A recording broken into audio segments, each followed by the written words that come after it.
ابو جال کو لے لیں، دماغ میں شک تھا، حالانکہ حضور میں کوئی شک نہیں۔ ایک دن آگے کہنے لگا کہ بتائیے میری مٹھی میں کیا ہے؟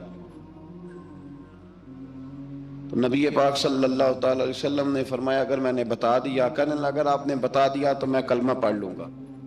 حضور نے فرمایا میں نے بتا دینا ہے پر تو نے کوئی نہیں پڑھنا، میں بتا دینا ہے۔ کہ بتائیے، تو حضور نے فرمایا چل سودا کر لیتے ہیں، اگر جو تیری مٹھی میں ہے وہی بتا دے پھر تیرا کیا خیال ہے؟ تو نبی پاک صلی اللہ تعالی علیہ وسلم نے کہا کیا بھئی ابو جہل کی مٹھی میں؟ تو اس کی مٹھی میں کنکر تھے، کنکروں نے کلمہ پڑھنا شروع کر دیا۔ جب کنکروں نے کلمہ پڑھا، پتھر تھے وہ، انہوں نے کلمہ پڑھا، ابو جہل نے وہ کنکر زمین پہ پھینکے کہنے لگا اوہو تیرا جادو تو پتھروں پہاڑوں پہ بھی چلتا ہے۔ اب جملہ کہنے لگا ہوں سمجھ لینا، ابو جہل گوشت کا آدمی تھا، کنکر پتھر تھے، پتھر کلمہ پڑھ گئے۔ گوشت پوشت کا آدمی تھا پر کلمہ، کیونکہ یہاں کیا تھا؟ شک، اس نے آگے نہیں بڑھنے دی۔ گوشت پوشت کا شخص ہو کے پتھروں سے آگے نکل گیا۔ نبی پاک صلی اللہ علیہ وسلم کی خدمت میں آیا، بلکہ وہ جو یہودی والی روایت ہے اس کے پس منظر میں بھی بعض محدثین نے لکھا ہے، اس کو بھی اسی نے بھیجا، کہنے لگا جاؤ نبی پاک سے جا کے کہو اگر وہ درخت آپ کا کلمہ پڑھے تو میں بھی پڑھ لوں گا۔ درخت، اب درخت ہوتے تو جاندار ہیں پر کلمے تو کوئی نہیں نہ پڑھتے۔ درخت سے بھی تو انسانوں سے کلمہ پڑھنے کی بات، اگر درخت پڑھے تو میں پڑھ لوں گا۔ نبی پاک صلی اللہ علیہ وسلم دور بیٹھے تھے، درخت دور تھا، اور امام سیوطی علیہ رحمہ نے لکھا ہے درخت بھی کیکر کا تھا۔ نبی پاک صلی اللہ علیہ وسلم نے فرمایا اس یہودی سے کہ تو جا کے درخت کو کہہ کہ تجھے نبی پاک بلاتے ہیں۔ فرمایا میں گیا تو پھر تم نے کہنا جادو کر کے بلایا ہے۔ احتیاط بھی کی، ہر چیز آنکھوں کے سامنے رکھی، تو جا کے کہہ کہ تجھے بلاتے ہیں۔ وہ بندہ گیا، جا کے کہنے لگا، اور امام سیوطی نے اس کو لکھا ہے، کہنے لگے اس نے نبی پاک کا نام بھی نہیں لیا، کیونکہ ابو جہل اینڈ کمپنی کو پتا تھا کہ مصطفیٰ کے نام میں بھی بڑی برکت، خالی نام بھی نہیں لیا۔ کہنے لگا درخت وہ جو سامنے بیٹھے ہیں نا وہ تجھے بلا رہے، نام نہیں لیا حضور کا، وہ جو سامنے بیٹھے ہیں نا، جاءت لدعوتہ الاشجار ساجدۃ، امام بوصیری کہتے ہیں درخت آیا اور سجدہ کرتا ہوا، زمین چیرتا ہوا آیا۔ کس طرح آیا؟ پہلے آگے جھکا، پھر پیچھے جھکا، دائیں جھکا، بائیں جھکا۔ یہاں بھی لکھنے والوں نے لکھا ہے کہ وہ نہ درخت اپنی جڑیں اکھیڑ رہا تھا، جب چلنا تھا نا اس نے حضور کی طرف آنا تھا تو آگے دائیں بائیں ہوا، جڑیں اکھیڑ رہا تھا۔ لیکن ہمارے استاد جب ہمیں یہ روایت پڑھایا کرتے تھے تو کہتے تھے جڑیں نہیں اکھیڑ رہا تھا، جب اس نے سنا مجھے نبی پاک نے بلایا تو اسے وجد ہو گیا تھا، وہ جھومنے لگ گیا تھا، جھوم رہا تھا، حضور نے مجھے بلا لیا، جاءت لدعوتہ الاشجار ساجدۃ۔ تو درخت آیا، اس نے آ کے نبی پاک کو سجدہ کیا، لکڑی کا بنا ہوا درخت ہے، سجدہ کیا۔ سجدہ کرنے کے بعد درخت اٹھا اور اٹھ کے اس نے نبی پاک کا کلمہ پڑھا۔ وہ جس کو ابو جہل نے بھیجا تھا نا یہودی، وہ درخت کی حالت دیکھ کے کلمہ پڑھ گیا، وہ کلمہ پڑھ گیا، لیکن یہی بے ایمان کہنے لگا ہوئے ہوئے ان کا تو درختوں پہ بھی جادو چلتا ہے۔ لا ریب فی، شک قرآن پاک میں، لیکن اگر بندے کے دماغ میں ہو اس کا علاج ہے کوئی؟ ادھر ہی شک بیٹھ جائے۔ میں سادی مثال دیتا ہوں کہ سامنے دیوار صاف ہو لیکن گرد اگر آئینے پہ پڑی ہو، دیوار صاف کرنی چاہیے کہ اینک کا شیشہ صاف کرنا چاہیے؟ ساری زندگی لوگ دیوار صاف کرتے گزار دیتے، ساری زندگی تراش خراش کرتے گزار، اپنی مرضی کی پینٹنگ کرتے گزار دیتے ہیں، پر اپنی آنکھ کی پتلی صاف نہیں کرتے، آنکھ کی پتلی صاف نہیں کرتے۔ کسی نے حضرت رومی سے کہا تھا حضور دنیا میں کوئی اچھا ملتا نہیں، فرمانے لگے تھوڑا رونا شروع کر تاکہ تیری پتلیاں وضو کر لیں، وضو کر لیں، وہ انہیں پتہ چل جائے کہ کتنے صاف ستھرے لوگ دنیا میں پائے جاتے ہیں۔ ابو جہل پھر آ گیا، کہنے لگا اگر آپ چاند کے 2 ٹکڑے کر دیں تو میں کلمہ پڑھنے کو تیار ہوں۔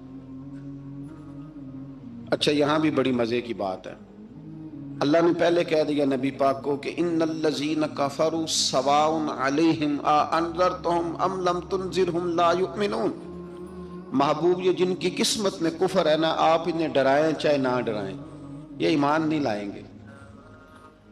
کنکروں نے بھی کلمہ پڑھ لیا، درختوں نے بھی پڑھ لیا، سارا کچھ ہو گیا، اور اللہ نے بھی کہہ دیا کہ محبوب اس بے ایمان نے کلمہ نہیں پڑھنا، پر حضور نے فرمایا یہ پڑھے نہ پڑھے ہم نے میدان نہیں چھوڑنا، جتنی دفعہ آئے گا نا ہم اسے ضرور معجزہ دکھائیں گے، جتنی دفعہ آئے گا ہم کیوں میدان چھوڑیں۔ آگے کہنے لگا جی اگر چاند کے 2 ٹکڑے کر دیں تو اقتربت الساعۃ وانشق القمر، تو نبی پاک صلی اللہ علیہ وسلم نے انگلی کا اشارہ کیا، چاند 2 حصوں میں بٹا۔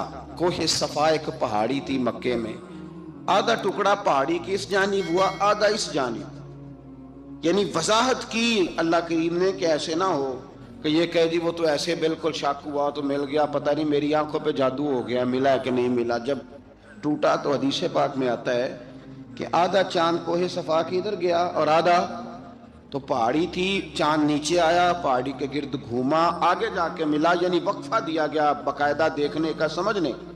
پوری دنیا میں جتنے لوگ اس وقت چاند دیکھ رہے تھے، ہندوستان تک روایتوں میں ملتا ہے کہ لوگوں نے گواہی دی کہ ہم نے چاند ٹوٹتے دیکھا ہے۔ زمانہ مان گیا، لوگوں کی چیخیں نکل گئیں، لوگ قدموں میں گر گئے، پر وہ جس کے دماغ میں شک تھا نا وہ نہیں مانا، شجر و حجر پہچان گئے، پر انسان کی نظروں میں شک ہی رہا۔ دنیا میں سب سے مجبور، کمزور، بزدل، کم فہم بندہ وہ ہے جس کے دماغ میں شک ہے، سب سے کم فہم آدمی، اس کی فراست روحانیہ زیرو ہے، وہ ایک ناکام شخص ہے، اس کو کسی پہ بھی شک پڑ جائے، کسی پہ بھی۔ ہم نے دیکھا ہے جو عورت اپنے مرد پہ شک کرنے لگ جاتی ہے اس گھر کا کوئی علاج ہی نہیں ہوتا، جو شکوہ کرتی ہے روٹی کا، پیسوں کا، وہ کسی دور میں مسئلہ اس کا حل ہو جاتا ہے، جو نافرمان ہوتی ہے اس کا بھی مسئلہ کسی نہ کسی زمانے میں حل ہو ہی جاتا ہے۔ یہ جس کو شک پڑ جاتا ہے نا، شک، اس کا مسئلہ قیامت کی صبح تک حل نہیں ہوتا۔ اگر مرد کو شک پڑ جائے اس کا مسئلہ بھی کبھی زندگی میں دوبارہ حل، یاد رکھیں۔ یہ جو شکوک و شبہات ہے نا، قرآن پورا شکوک و شبہات کا ازالہ کرتا ہے، کافر کے سوال کا جواب دیتا ہے، منافق کے سوال کا جواب دیتا ہے، قرآن مجید ہر ایک کی تسلی کراتا ہے، لیکن شروع میں بتا دیا کہ لا ریب فی، شک والی گنجائش اس میں۔ لوگ آج تک شک کر رہے ہیں کہ اللہ کا کلام ہے کہ نہیں، آج تک لوگ کہیں۔ تو میرے بھائی، شکوک والی زندگی کمزور ہوتی ہے، شکوک والی، عقل مند لوگوں کی زندگی کمزور زندگی ہے۔ صحابہ کرام عمل والے لوگ تھے، وہ بحثوں میں الجھے رہتے تو عمل نہ کر پاتے۔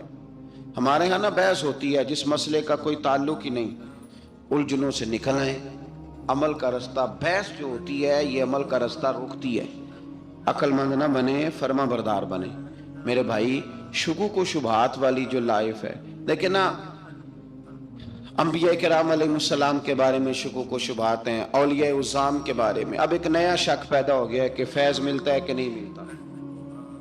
ہم نے فلانے ولی کو دیکھا نہیں، ساری زندگی اس کا نام لیا، فیض ملے گا کہ نہیں؟ غوث پاک کو دیکھا نہیں، ساری زندگی قادری کہلایا، فیض ملے گا کہ نہیں؟ خواجہ اجمیر کو دیکھا نہیں، چشتی کہلائے، فیض ملا کہ نہیں؟ صابر پیا کو دیکھا نہیں، صابری کہلائے، فیض ملا کہ نہیں؟ او خدا کے بندے، فیض وہ چیز ہے جو نظر نہیں آتی پر محسوس سب سے زیادہ ہوتی ہے۔ ملے تو حضرت اویس کرنی بھی نہیں تھے نبی پاک سے، وہ بھی نہیں ملے تھے، ملاقات تو ان کی بھی نہیں ہوئی تھی۔ کیا کہو گے؟ ملاقات نہیں ہوئی، لیکن فیوز و برکات کا یہ عالم ہے کہ میرے محبوب نے فرمایا وہ دعا کرے گا تو اللہ میری امت کی بخشش فرمائے گا۔ تو آپ ہمارے صوفیاء میں ایک سلسلہ اویسیہ ہے، سلسلہ اویسیہ میں اکثر ملاقات نہیں ہوتی، اکثر نہیں ملاقات ہوتی، بغیر دیکھیں نا، آپ جب کسی کا نام جپتے ہیں، جب کسی کا نام لیتے ہیں، جب اسی کا ذکر کرتے ہیں، جب اسی کے تذکرے میں رہتے ہیں، تو اللہ تبارک و تعالیٰ کے یہ جو کامل لوگ ہوتے ہیں یہ متوجہ ہو جاتے ہیں، ان کی توجہ ہوتی ہے۔ اور خود سرکار نے فرمایا دو آپس میں محبت کرنے والے، ایک مشرق میں ایک مغرب میں، قیامت کے دن اللہ دونوں کو جنت میں اکٹھا فرما دے گا۔ یہ کیا بات ہوئی کہ ہر بات میں شک کرنا کہ جی وہ فلانے سے ملاقات ہی نہیں ہوئی؟ تو کس طرح بھئی، ملاقات ایک الگ چیز کا نام ہے، ملاقات ایک الگ شے کا نام ہے، اور فیوز و برکات ایک اللہ سے ملاقات ہوئی ہے؟ رزق دیتا ہے کہ نہیں؟ زندگی دیتا ہے، ساری چیزیں دیتا ہے، تو ملاقات تو کوئی نہیں کرتا۔ تو اس لیے ہر چیز کو ٹھیک ہے، وہ جو جگہ جس جگہ پہ جو بات ہے اس کو وہاں رہنا چاہیے، لیکن یہ شکوک ہیں، ان سے باہر نکلیں، ان سے باہر آئیں۔ اولیاء اللہ کا جو فیضان ہے، ان کی جو محبت ہے، ان کے جو طریق، حضرت سلیمان بن بشار رحمت اللہ علیہ بزرگ گزرے ہیں، وہ کہتے ہیں میرے پاس، میں بڑا خوبصورت تھا، جوانی میں دین کی تھوڑی سی خدمت کرتا تھا، تو ایک عورت آ گئی، اس عورت نے میرے ساتھ کچھ مجھ سے مانگا، مطالبہ کیا، تو میں نے کہا کوئی بھکارن ہے۔ میں نے جب اس نے نقاب اوڑھا ہوا تھا، جب میں نے اس کی طرف پیسے دینے کے لیے، خیرات دینے کے لیے کوئی چیز بڑھائی، تو اس نے چہرے سے کپڑا ہٹایا، میں نے نظر جھکا لی، کہنے لگی سلیمان میرا رنگ روپ تو دیکھ، میں کتنی خوبصورت ہوں، میں تیری محبت میں گرفتار ہو گئی، خدا را میں اپنے آپ کو تیرے حوالے کرتی ہوں۔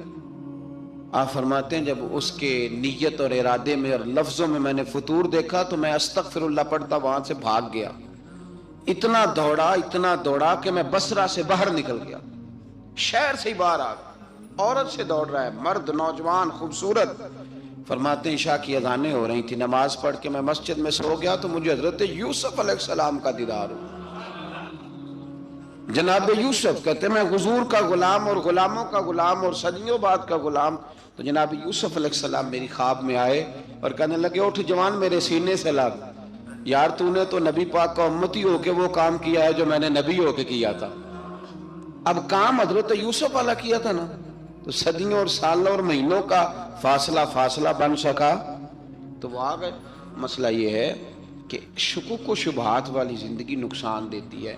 حضرت ہمارے سلسلہ مقدسہ میں ایک سلسلہ علویہ ہے جو اعلیٰ حضرت فاضل بریلوی کو حاصل تھا، شاہ عبدالعزیز صاحب محدث دہلوی رحمۃ اللہ تعالیٰ علیہ نے بڑا لکھا مولا علی کی شان پہ، حضرت علی پہ کلام، ان کا ذکر، ان کے تذکرے اس قدر فنا ہو گئے کہ ہر وقت ذکر علی کرتے۔ فرماتے ہیں مجھے خواب میں حضرت علی کا دیدار ہوا، انہوں نے مجھے بیعت فرمایا اور مجھے اپنے سلسلہ مبارکہ میں اجازت دی۔ تو شاہ صاحب رحمت اللہ علیہ فرمایا کرتے تھے کہ میں نے بہت کم لوگ ہیں جن کو پھر ان میں بیعت فرمایا جاتا ہے، تھوڑے چند لوگ، اور ان کو سلسلہ مبارکہ میں اس میں چند لوگ ہیں، اعلیٰ حضرت کے بعد شاہ علیہ رسول ہے، شاہ علیہ رسول کے بعد شاہ عبدالعزیز محدث دہلوی، وہ ڈائریکٹ مولا علی شیر خدا سے بیعت۔ تو مطلب یہ ہے کہ کام شکوک و شبہات سے نکلیں۔ قرآن نے کہا لا ریب فیہ، قرآن میں شک البتہ وَإِن كُنتُمْ فِي رَيْبٍ مِّمَّا نَزَّلْنَا عَلَىٰ عَبْدِنَا، بندے کچھ شک کرتے ہیں، اگر انہیں شک ہو تو وہ اس طرح کریں کہ فَأْتُوا بِسُورَةٍ مِّن مِّثْلِهِ، پھر اس کی مثل ایک صورت لے کے آئیں، اور وَادْعُوا شُهَدَاءَكُم مِّن دُونِ اللَّهِ إِن كُنتُمْ صَادِقِينَ، سارے بے شک اپنے حمایتی بلا لیں اگر وہ سچیں۔ شک والی دنیا سے باہر نکل آئیں، حقیقت والی دنیا کو قبول کریں۔ شکوک و شبہات کا ازالہ نہیں ہوتا، شک دوسرے شک کو جنم دیتا ہے، نقص دوسرے نقص کو جنم دیتا ہے، غلطی دوسری غلطی کو جنم دیتی ہے۔ اور انسان جب تک شکوک، میں نے آپ کو کہہ دیا کہ ہر گھر بس سکتا ہے، ہر گھر، ہر عورت کے صحیح ہونے کی امید ہوتی ہے، پر جس بی بی کو اپنے خاوند کے کردار پہ شک ہو وہ بی بی کبھی مطمئن نہیں ہوتی۔ ہر گھر بس جاتا ہے، لیکن جس خاوند کو اپنے بیوی کے کردار پہ شک ہو جائے اس کا کبھی اس کے ساتھ سلوک مخلصانہ۔ شکوک والی زندگی بیماروں کی زندگی ہے، شکوک والی زندگی بیماروں کی زندگی، کمزوروں کی زندگی، بزدلوں کی زندگی۔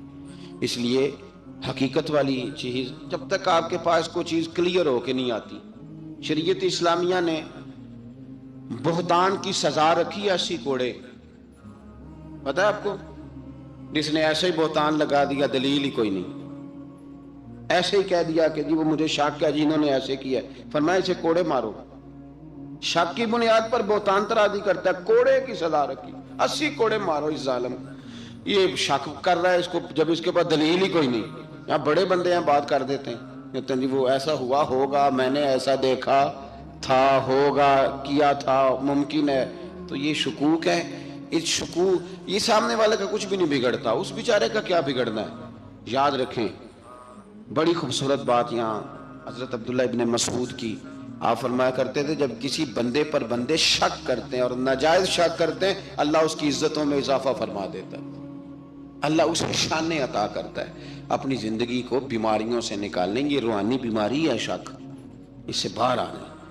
یہ ظلم ہے، اولیاء پہ بھی شک، صوفیاء پہ بھی شک، علماء پہ بھی شک، ہر بندے پہ شک، کوئی صحیح نہیں، سارے غلط، میں اکیلا صحیح. اس شک سے باہر آ جائیں. یہ نفسیاتی مریض بنا دے گا، بے سکون کرے گا، بے قرار کرے گا. اللہ تبارک و تعالیٰ نے ہمارے محبوب کریم علیہ السلام کو دنیا میں بھیجا تو فرمایا یا ایھا الناس قد جاءکم برہان من ربکم، اے لوگو تمہارے پاس تمہارے رب کی دلیل آ گئی. اللہ تبارک و تعالیٰ نے محبوب پاک علیہ السلام کو سراپا دلیل بنا کے بھیجا. باقی انبیاء کرام علیہم السلام کے پاس بھی اپنی نبوت کے دلائل کے طور پر بے شمار معجزات تھے، اور حضور کریم علیہ السلام کے تو پورے وجود کو ہی اللہ نے معجزہ بنایا. اور نبی پاک صلی اللہ تعالیٰ علیہ وآلہ وسلم کی نبوت کی دلیلیں، حضور کے رسالت کے مستحکم دلائل جگہ جگہ آپ کو ملیں گے. سب سے پہلی چیز تو یہ سمجھنے والی ہے کہ نبی پاک علیہ السلام نے جس چیز کو سب سے پہلے اپنی نبوت کی دلیل کے طور پر بیان فرمایا وہ حضور کا کردار ہے، سیرت ہے، عمل ہے، حضور کا لوگوں کے ساتھ رویہ ہے. نبی پاک علیہ السلام کی تبلیغ کے 3 دور ہیں. ایک تو حضور نے اپنے قول سے تبلیغ فرمائی، وہ 40 سال کی عمر سے محبوب نے اعلان فرمایا اور تبلیغ کی. اور ایک نبی پاک صلی اللہ تعالیٰ علیہ وسلم بالواسطہ حضور کی تبلیغ ہے جو آج تک جاری ہے. امت کے علماء، مشائخ، مبلغین حضور کے دین کو آگے پھیلا رہے ہیں، تو دراصل یہ بھی تبلیغ رسول پاک علیہ السلام ہی کی تبلیغ. اور ایک حضور کی تبلیغ کا دور ہے حضور کی پیدائش سے لے کر ولادت مبارکہ سے لے کر حضور علیہ السلام کے اعلان نبوت تک. اس دوران نبی پاک نے جو تبلیغ فرمائی ہے وہ اپنے کردار سے فرمائی. عرب کا وہ معاشرہ جو بڑا میلا کچیلا گدلا ہو چکا تھا، جس کے اندر سراسر مادہ پرستی کا زور تھا، جس کے اندر لوگ انسانوں کی خرید و فروخت کرتے تھے، جس کے اندر بیٹیوں کو زندہ دفن کر دیتے تھے، جس کے اندر جو آدمی جتنا زیادہ مضبوط ہوتا تھا اتنا زیادہ لٹیرا بن جاتا تھا، اس معاشرے کے اندر رسول کریم علیہ السلام نے 40 سال گزارے. اور اس طرح گزارے کہ جو بیگانے بھی تھے وہ بھی کہا کرتے تھے یہ صادق ہے، یہ امین ہے. اور جب حضور نے اعلان نبوت کیا تو فرمایا، یہ قرآن مجید کے لفظ ہیں، فرمایا فَقَدْ لَبِثْتُ فِيكُمْ عُمَرًا مِّن قَبْلِهِ أَفَلَا تَعْقِلُونَ، میں تمہارے بیچ عمر کا ایک حصہ گزار چکا ہوں، تمہیں عقل نہیں ہے، شعور نہیں ہے. نبی کریم علیہ السلام نے اپنے کردار کو، اپنے عمل کو اپنی نبوت کی دلیل کے طور پر بیان فرمایا. وہ تو حضرت حلیمہ بھی فرماتی ہیں نا، جب میں نبی کریم علیہ السلام کو اپنے گھر لے گئی تو میرا اپنا بچہ بھی دودھ پیتا تھا، 2 میرے بیٹے ہو گئے، ایک میری یہ نسبی اولاد اور حضور میری رضائی اولاد. تو کہتی ہیں جب میں کریم محبوب علیہ السلام کو اپنے سینے سے لگاتی تھی تو حضور میرے ایک پستان سے دودھ پیتے تھے اور دوسرا اپنے بھائی کے لیے چھوڑ دیا کرتے. یہاں سے رسول کریم علیہ السلام نے کردار کے ذریعے تبلیغ اور پھر اعلان نبوت سے پہلے ایک تنظیم عرب کے جوانوں پر، عرب کے سرداروں پر مشتمل بنائی گئی، جس میں نبی کریم علیہ السلام نے بڑا حصہ لیا سرکار نے، اور بڑے اہم لوگوں کو شعور حضور نے عطا فرمائے. وہ اس جماعت کا فیصلہ تھا کہ ہم سارے جوان، سارے بڑے لوگ ملیں گے. یہ حضور کے اعلان نبوت سے پہلے کی بات ہے. ہم بڑے لوگ ملیں گے، کسی بڑے کو کسی چھوٹے پر ظلم نہیں کرنے دیں گے، کسی آدمی کو کسی غریب کا حق نہیں کھانے دیں گے. حضور علیہ السلام نے اپنی کردار سے، اپنے عمل سے، اور آپ کا جو عمل ہوتا ہے وہ اصل ہوتا ہے. ایک ہوتا ہے آپ کوئی بات کرتے ہیں اور ایک ہوتا ہے کہ آپ کوئی عمل کرتے ہیں. آپ جب عمل کرتے ہیں تو عمل کے ذریعے بھی لوگوں تک بات پہنچتی ہے کہ دراصل آپ کا اٹھنا بیٹھنا، چلنا پھرنا کیا ہے. میرے رسول کریم علیہ السلام کا اٹھنا بھی ایک نبی کا، بیٹھنا بھی ایک نبی کا، بات کرنا بھی ایک نبی کا، معاملات زندگی کرنا بھی ایک نبی کا، لین دین کرنا بھی ایک نبی کا. ایک شخص کہتے ہیں میں نے اعلان نبوت سے پہلے حضور علیہ السلام سے کوئی چیز خریدی تھی اور میں نے عرض کیا تھا آپ یہاں تشریف رکھے، میں پیسے لے کے آتا ہوں. میں 3 دن کے بعد آیا. دیکھو یہ بات کرنی کتنی آسان ہے، بولنی کتنی آسان ہے، پر 3 دن یہاں میرے بھائی کو کسی شخص کو 2 گھنٹے انتظار کرنا پڑ جائے تو لوگ کہتے ہیں الانتظار وشد من القتل، یہ تو قتل سے زیادہ تکلیف والا معاملہ ہے، منتظر رہنا کسی کا. کہتے 3 دن کے بعد میں آیا تو میرے رسول کریم وہیں تشریف فرمایا. بس اتنا فرمایا یار تم نے مجھے بڑی تکلیف میں ڈال دیا، 3 دن ہو گئے یہاں رکے ہوئے. تو حضور نے اپنے کردار کو، اپنے عمل کو، اپنے معاملات کو سب سے پہلے اپنی نبوت کی دلیل کے طور پر پیش کیا۔ اسی نے کیا خوب کہا تھا کہ جو تیری جان کے دشمن ہے وہ بھی کہتے ہیں، بظاہر تو آئے ہیں نا ہجرت کی رات جان لینے، لیکن امانتیں حضور کے گھر میں رکھی ہوئی ہیں، امانتیں کاشانہ نور پہ پڑی ہے۔ وہ جو تیری جان کے دشمن ہے وہ بھی کہتے ہیں کہ امین تو ہے اور صداقت کی آبرو تو ہے۔ تو پہلے کردار، پھر دوسری بات، اللہ تعالیٰ نے اپنے محبوب علیہ الصلوۃ والسلام کو اپنا مطلق نائب بنا کر، اپنا محبوب اعظم بنا کر، ویسے ہی سارے انسانوں کے بارے میں کہا وَإِذْ قَالَ رَبُّكَ لِلْمَلَائِكَةِ إِنِّي جَاعِلٌ فِي الْأَرْضِ خلیفہ، میں زمین میں اپنا نائب بنانے والا ہوں۔ لیکن حضور علیہ السلام تو محبوب ہے نا، حضور کی نیابت تو محبوبیت کے درجے پر فائز ہے۔ تو رسول پاک کو رب کریم نے اس طرح کا بنا کے بھیجا کہ حضرت عبداللہ ابن رواحہ رضی اللہ تعالیٰ عنہ بیان فرماتے ہیں کہ اگر حضور کوئی معجزہ نہ بھی دکھاتے، نبی کریم علیہ السلام سے کوئی اعجاز لوگ نہ بھی دیکھتے، تو محبوب کا تو چہرہ ہی اس طرح کا تھا، لوگوں نے دیکھتے جانا تھا اور کلمہ پڑھتے جانا تھا۔ لیکن باوجود اس کے میرے رسول پاک کا اعجاز یہ ہے، کمال یہ ہے کہ حضور کبھی اشارہ کر دیں تو چاند دو ٹکڑے ہو جائے، کبھی دعا مانگ دیں تو ڈوبا ہوا سورج واپس آ جائے، کبھی محبوب گزرنے لگے تو پتھر آپ پر سلام پڑے، کبھی حضور پہاڑ پر چڑھ جائے تو پہاڑ وجد میں آ کر جھومنے لگے، محبوب کا کبھی نماز پڑھاتے ارادہ بن جائے تو اللہ تعالیٰ قبلے کا رخ ہی تبدیل فرما دے۔ کیا خوبصورت سوچ ہے اور کیا نظریہ دیتے ہیں بریلی کے امام، فرماتے اجابت کا جوڑا عنایت کا صحرا دلہن بن کے نکلی دعائے محمد، اور اجابت میں جھک کر گلے سے لگایا بڑی ناز سے جب دعائے محمد، دیکھو خدا کی رضا چاہتے ہیں دو عالم، خدا چاہتا ہے رضائے محمد صلی اللہ تعالی علیہ وسلم۔ اور ایک مقام پہ فرماتے ہیں نائب دست قدرت پہ لاکھوں سلام، نائب دست قدرت پہ لاکھوں سلام۔ تو اللہ تعالیٰ نے نبی پاک صلی اللہ تعالی علیہ وسلم کو جو اعجاز۔ پھر ایک اور بات، حضور امی ہے، دنیا میں آ کر محبوب نے کسی سے پڑھا ہی نہیں، میرے محبوب نے جتنا پڑھا ہے رب کریم سے ہی پڑھا ہے۔ الرحمن علم القرآن خلق الانسان، رحمان نے قرآن سکھایا پھر انسان بنایا۔ اللہ تبارک و تعالیٰ کی بارگاہ کرم سے حضور نے لیا، رسول کریم امی ہے، یہ بھی حضور کی نبوت پر ایک بڑی دلیل۔